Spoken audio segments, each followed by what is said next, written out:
एक कहानी सुनाता हूं पहले। एक बार एक आर्मी से आदमी छुट्टी आया, सोनलाल जी परमानेंट छुट्टी आ रहा था। तो आर्मी से जब छुट्टी आएगा तो 20-30-40 लाख रुपए मिलते हैं। उसने सोचा यार घर जाके क्या करूंगा, रिटायर आ रहा था।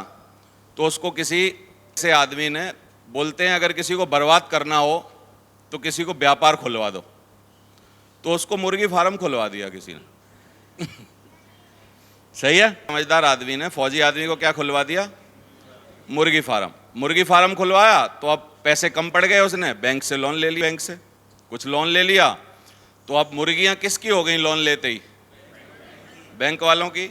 यही गलती है, बैंक वालों से आप गाड़ी ले लो, गाड़ी किसकी हो जाती है, बैंक वालों की। घर ले लो बैंक से तो बैंक, घर किसका हो जाता है, बैंक वालों का। आप गांव के लोग हो, आपने देखा होगा, भैंस ले लो लोन पे तो उसके कान में कुंडल पड़ जाता है, पीएनबी बैंक की है साहब। ये कितने लोगों ने देखा है, कान फाड़ के कुंडल पड़ा रहता है उसमें। पीएनबी बैंक की भैंस है, अपनी भैंस मत बोलना इसको जब तक किस्त नहीं चुक रही। तो मुर्गियां किसकी हो गई पीएनबी बैंक से देने के बाद, बैंक की। अब बैंक वाले मैनेजर साहब के पास हर 7वें दिन आए मुर्गियों की चिंता के लिए कि ये कहीं मुर्गियों को तकलीफ तो नहीं दे रहा है कुछ। तो एक बार आए, उससे पूछा भाई बता कैसे क्या रखता है, खाना पीना क्या खिलाता है। तो उसने खूब अच्छा बताया कि साहब दिन में 3 बार दाना डालता हूँ, ऐसा करता हूँ, वैसा करता हूँ, ये करता हूँ। तो बैंक वालों ने नोम्स मिलाए जो मुर्गियों के होते हैं। बोला तू तो खिला खिला के मारेगा इनको, कुछ ज़्यादा ही दे रहा। तो बोला बाबूजी क्या करूँ। बोला ये लिखित में ले ले, 3 बार खिलाना है, ऐसे ऐसे खिलाना, ये डालना, ये करना। तो वो समझ गया। फिर अगले 7वें दिन आए तो उससे पूछा अभी बता भाई क्या कर रहा है। तो अब की बार थोड़ी ज़्यादा बढ़ाई मारने के लिए उसने बोला कि देखो अब तो मैं डाइट में इनको काजू बादाम भी दे रहा हूँ। उसको लगा थोड़े नंबर बढ़ जाएंगे मेरे बैंक वालों की नज़र में, फौजी आदमी था। तो बोला काजू बादाम दे दे के इनको मारेगा, काजू बादाम की कोई ज़रूरत ही नहीं है। तीसरी बार जब वो आए तो ये तंगा गया था फौजी। उससे पूछा हाँ भाई बताओ क्या कर रहे हो। बोला साहब अब कुछ नहीं कर रहा हूँ, सबको 20-20 रुपए पकड़ा देता हूँ, अपने आप खा आती हैं जो कर रही हैं। बोला मैं तुमसे और मुर्गियों से परेशान हो लिया। अच्छा दो तो नाटक, नहीं दो तो नाटक, खिलाओ तो तकलीफ, नहीं खिलाओ तो तकलीफ। समझ में आ रहा है आपको। अभी कितने लोग बोलते हैं ये गलती हम नहीं दोहराना चाहते अगली बार। 3 तरीके के मानव हैं धरती पर, आप कहो तो बता दिया जाए। एक हैं उच्च तरीके के, एक है मध्यम तरीके के, एक है निकृष्ट तरीके के। इनकी कैटेगरी कैसे है, इनकी कैटेगरी ऐसे है कि सबसे निकृष्ट आदमी वो है, मानव वो है जो दूसरों की गलती से ना माने, खुद गलती करे तब ही माने। वो है निकृष्ट पुरुष या निकृष्ट महिला। क्यों, इनको बताओगे नहीं मानेंगे, समझाओगे नहीं मानेंगे। ये बिल्कुल वो हैं, जब तक खुद के घुटने नहीं तोड़वाएंगे तब तक ये नहीं मानेंगे कि यहां गड्ढा है। निकृष्ट है। मध्यम कौन से हैं, मध्यम है कि दूसरों के घुटने फूटते हुए जैसे ही देखेंगे वैसे ही मान जाएंगे कि यहां पर गड्ढा है, संभल के चलेंगे, मध्यम। और उच्च कोटि के कौन से हैं, उच्च कोटि के हैं जैसे ही आप उनको उदाहरण दोगे, दूसरों का बताओगे, दिखाने की भी जरूरत नहीं है, तुरंत मान जाएंगे। वो हैं उच्च कोटि के मानव, उच्च कोटि की महिलाएं। समझ में आ रहा है। तो क्या बनना ज्यादा बढ़िया है, नंबर 1 उच्च कोटि। उच्च कोटि का मतलब है समझा दो, बता दो, सिर्फ उनको एहसास दिला दो और मान जाएंगे। दूसरे वाले जब तक किसी को घुटने तोड़वाते नहीं देखेंगे तब तक नहीं माने। और तीसरे वाले खुद के फुड़वा के ही मानेंगे, जब तक खुद के नहीं फूटेंगे तब तक दूसरों से नहीं मानेंगे। तो यहां मैं क्या मान लूं, कितने लोग, कैसे लोग बैठे हैं, सारे उच्च कोटि के हैं। ताली बजा लो अपने लिए। और छोटी सी कहानी और सुना देता हूं कि कई लोगों के ना हमारे बिजनेस में आने के बाद दिमाग नहीं खुल पाते और बोलते हैं दिमाग और पैराशूट दोनों तभी काम करते हैं जब खुले हों। एक बार गांव में पहले क्या होता था, घर ही डिलीवरी होती थी। और बहुत पुराने ज़माने में महिलाएं डॉक्टर नहीं होती थी, पुरुष ही डॉक्टर होते थे। और कभी कभी किसी क्रिटिकल केस में डॉक्टर को भी बुलाना पड़ जाता था घर ही पे। तो फर्ज करिए, अपने मन में सोचिए कि एक बच्चे की डिलीवरी होने वाली है एक घर में, और मुश्किलें इतनी हो रही हैं कि दाई वाई और जो घर की औरतें हैं उन्होंने हाथ खड़े कर दिए हैं कि भाई अब हमारे बस की बात नहीं है, डॉक्टर बुला लो। तो डॉक्टर साहब को आनन फानन में लाया गया, बहुत दूर गांव है।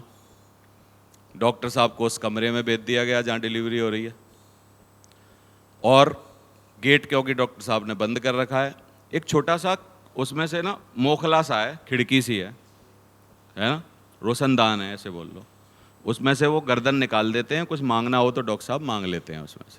सही है। तो डॉक्टर साहब सबसे पहले अंदर जाके बोलते हैं कि एक बड़ा सा पत्थर है। अब जो पति है जिसके बच्चा होने वाला है वो बोल रहा है डॉक्टर पागल, पत्थर क्या करेगा इतने बड़े पत्थर का। सही है। लेकिन अब पूछने की स्थिति नहीं है, अंदर से चिल्लाहट की आवाज़ आ रही है, ये सब हो रहा है। बोला यार ला के दे दो, उसने ला के पत्थर दे दिया। फिर बोला आ रही है, बोला यार क्या डॉक्टर है, आ रही मांग रहा। हथौड़ा है, हथौड़ा दे दिया। 3-4 बार जब डॉक्टर ने मांगा तो उसने पूछा कि डॉक्टर साहब नशे में तो नहीं हो, क्या बात है, अंदर डिलीवरी होनी है, मेरी बीवी है, बच्चा होना है, कभी पत्थर मांग रहे हो, कभी आड़ी मांग रहे हो, कभी हथौड़ा मांग रहे हो। बोला यार डिलीवरी तो तब होगी ना, पहले अटैच ही नहीं खुल रही है जिसको लाया हूं, पहले अटैच ही तो खोल लूं जो साथ लाया हूं। बोला इसमें लॉक लगा हुआ है, चाबी घर ही रह गई है। समझ में आ रहा है। कई लोगों की ना मीटिंग में पूरे दिन बैठ के दिमाग की अटैच ही नहीं खुलती। कितने लोगों को मेरी बात समझ में आ रही है। दिमाग नहीं खुलता, पैराशूट नहीं खुलता, और पैराशूट और दिमाग में एक कॉमन बात है, दोनों खुलने पर ही काम करते हैं, बंद रह के काम नहीं करते। तो कितने लोगों को मेरी बातें समझ में आ रही हैं या अटैची खुल रही है उनकी, खुल रही है। तो ये जो कैलाश चंद कवासी जी हैं, इनको पूरा अल्टीमेट अचीवर जानता है सिर्फ और सिर्फ टारगेट जीतने की वजह से। कितने लोग मानते हैं ये बात पक्की है।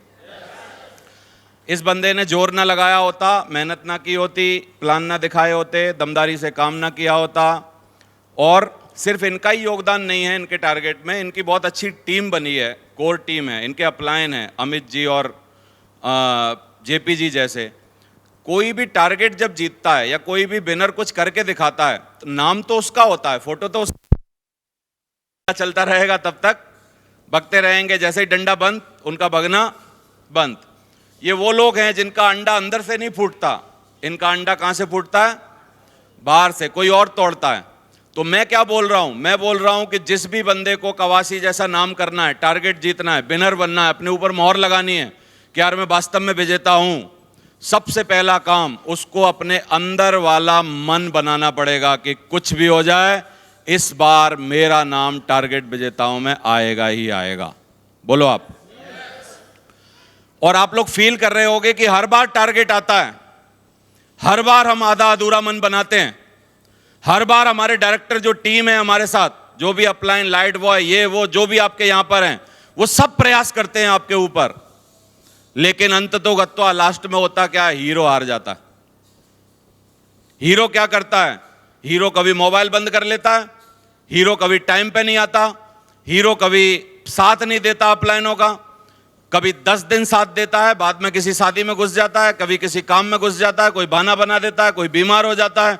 काफी सारे लोगों के बारे में मेरे पास ये आती है रिपोर्ट कि सर 15 दिन तक तो बंदा बहुत अच्छा काम कर रहा था, लेकिन मैंने कहा क्या हो गया, बोला अब पता नहीं क्या हो गया, मिल ही नहीं रहा।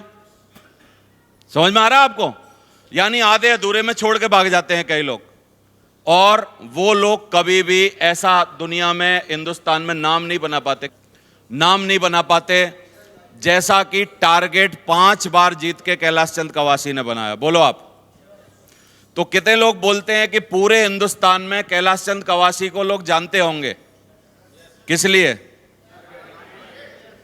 टारगेट जीतने की वजह से। और कितने लोगों ने ये कहावत सुनी है, घिसी पिटी कहावत है हमारे यहाँ, लेकिन ये बहुत ही मतलब बहुत दिमाग लगा के बनाई गई लाइन है, एक ही लाइन है, एक ही लाइन भला कर सकती है पूरा आपका। वो लाइन है, बार बार सुनिए आपने, कि सब रोगों की एक दवाई, टारगेट जीतो मेरे भाई। सुनी है कि नहीं आपने? आपको इनकी कहानी से और हजारों कहानियों से यह पता चलेगा कि टारगेट ही एक ऐसी जड़ है, अगर इसको हमने पकड़ लिया, एक बार अपने आप को प्रूफ कर दिया, तो इस बार भी आएगी। ऐसा क्या हो जाएगा इस बार? दिक्कत आएंगी, दिक्कत कभी खत्म नहीं। दिक्कतें सुनो, दिक्कतों के बारे में बता देता हूं सबको। बोलते हैं जब भी कोई ड्रीम देखो, लक्ष्य बनाओ, तो उसका उल्टा भी चेक कर लो, उल्टा भी चेक कर लो कि लक्ष्य जो है वो पूरा होने के बीच में बाधाएं क्या आएंगी, क्या क्या आ सकती हैं। तो गरीब आदमी के पास 2 ही 3 तरीके की बाधाएं हैं। नंबर 1, उस पर पैसा नहीं होंगे पेट्रोल पानी के लिए। आएगी। ऐसा थोड़ी है आज मन बना लिया तो उससे कोई जहाज भेज देगा, जा भाई हेलीकॉप्टर से कर रैली, देख लेंगे जो होगा देखा जाएगा। कोई भेजेगा क्या? तो ये सब समस्याओं से लड़के टारगेट जीतना पड़ेगा। समस्याएं इस बार भी आएंगी। इन्होंने क्या बोला, मैंने वादा किया था सर, समस्या आ गई। इनको आज बैठ के कुर्सी पे लग रहा है कि अब अगले 100 दिन कोई समस्या आने वाली नहीं है। लेकिन हम और आप समझदार लोग हैं बाकी के, हम क्या जानते हैं पक्की क्या बात है? पक्की क्या बात है? और पहली वाली से ज्यादा आएगी, और भी ज्यादा आएगी। पता नहीं अलग अलग तरीके की आएंगी। अब की बार नया नया रूप रख के आएंगी, और पहले इनकी जिंदगी में कभी नहीं आई थी वो भी आएंगी। और जो समस्याओं से घबरा जाएगा, परेशान हो जाएगा, उनमें घुस जाएगा, तो उसको समस्याएं जिंदगी भर हमेशा आती रहेंगी। और समस्याओं के बारे में तो ये है, जब तक मर नहीं जाते हम और आप सारे ही, हमारे जीवन में समस्याएं आती ही रहेंगी। बोलो आप। आपको मेरे बारे में ऐसा लगता होगा कि ये आदमी बिल्कुल समस्या फ्री है, इसकी ज़िंदगी में कोई समस्या नहीं आती, लेकिन आती हैं। लेकिन मैं उन समस्याओं से डील करना आता है मेरे को। तो मेरे को क्या है, समस्याएं सबको आती हैं दुनिया में। ऐसा हो ही नहीं सकता कि आप हम कोई प्लास्टिक के थोड़े ही हैं। हम प्लास्टिक के हैं क्या लग रहा है आपको? तो प्लास्टिक के नहीं है तो इसका मतलब समस्याएं आएंगी अपने लेवल की। लेकिन किसी को समस्याओं से डील करना आता है और किसी को समस्याओं से डील करना बस नहीं आता। अंतर इतना सा है। बोलो आप। तो कितने लोग बोलते हैं कि इस बार पक्का वाला मन बनाना पड़ेगा सबसे पहला, कि मैं किसी भी कीमत पर इस बार टारगेट जीतूंगा ही जीतूंगा, चाहे धरती इधर से उधर हो जाए। बहाना तो कुछ भी बना ले आदमी, है कि नहीं? समझ में आ रहा है? आपने एक कहानी सुनी है कि एक आदमी से, मुल्ला नसरुद्दीन से एक आदमी आया सुबह सुबह मुल्ला नसरुद्दीन के यहाँ। तो मुल्ला नसरुद्दीन से बोला कि यार आपकी कुल्हाड़ी चाहिए। क्या चाहिए? कुल्हाड़ी चाहिए। तो मुल्ला नसरुद्दीन की बीवी पास में खड़ी थी। उसने बोला भाई मैं कुल्हाड़ी आज दे नहीं सकता हूँ आपको। तो उसने पूछ बैठा, गांव का आदमी था, बोला क्यों नहीं दे सकते हो, बता दो कारण।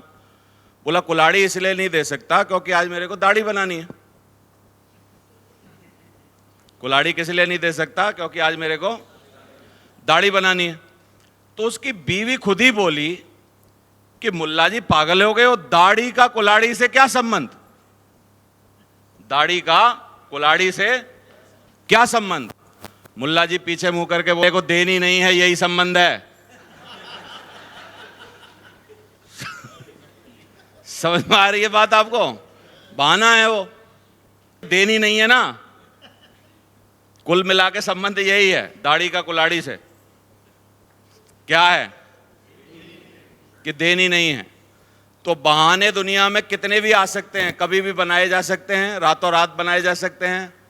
हम तो लोगों को देखते हैं, पूरी 20 साल हो गई हमको देखते देखते। बंदा बोलता है कि सर बिल्कुल बस तुरंत ट्रेन में बैठ रहा हूं, कल की मीटिंग में आ रहा हूं, और 1 आध घंटा हमारा चूक गया, और हमने फिर बाद में फ़ोन किया कि यार ट्रेन निकल के तो आगे स्टेशनों पे भी आ गई होगी, पूछ लें बंदा बैठा कि नहीं। और फ़ोन जा रहा है टू टू टू टू टू टू टू टू टू टू टू टू बंद। फिर आधा 1 घंटा बाद दोबारा मिला रहे हैं। हम अब भी पॉजिटिव हैं। हम सोच रहे हैं यार ट्रेन में बैठ गया आदमी, ट्रेन में बैठ गया, नेटवर्क नहीं आ रहा होगा, नेटवर्क की प्रॉब्लम होती है, स्टेशन से बाहर निकल गया, ट्रेन ऐसी जगह पे होगी जहाँ नेटवर्क था ही नहीं। फिर हमने 1 आध घंटा बाद मिलाया, फिर फोन बज रहा है टू टू टू टू टू टू टू टू टू टू टू टू बंद। सवेरे पूछा उससे जब फोन मिला कि हाँ भाई कहाँ आ गए? बोला सर कहाँ आ गए, बैठने वाला था 10 हो गए।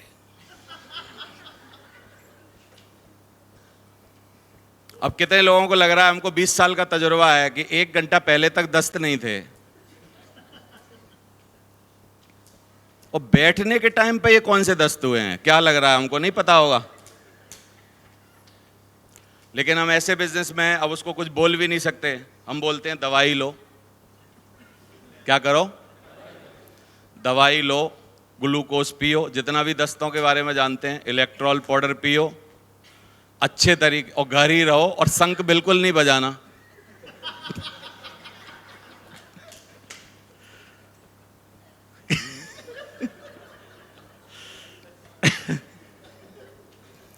शंख बिल्कुल मत बजाना, गुब्बारा नहीं फुलाना, 2-3 दिन तक परहेज रखना इस बात का, बाकी देखते हैं, कोई बात नहीं।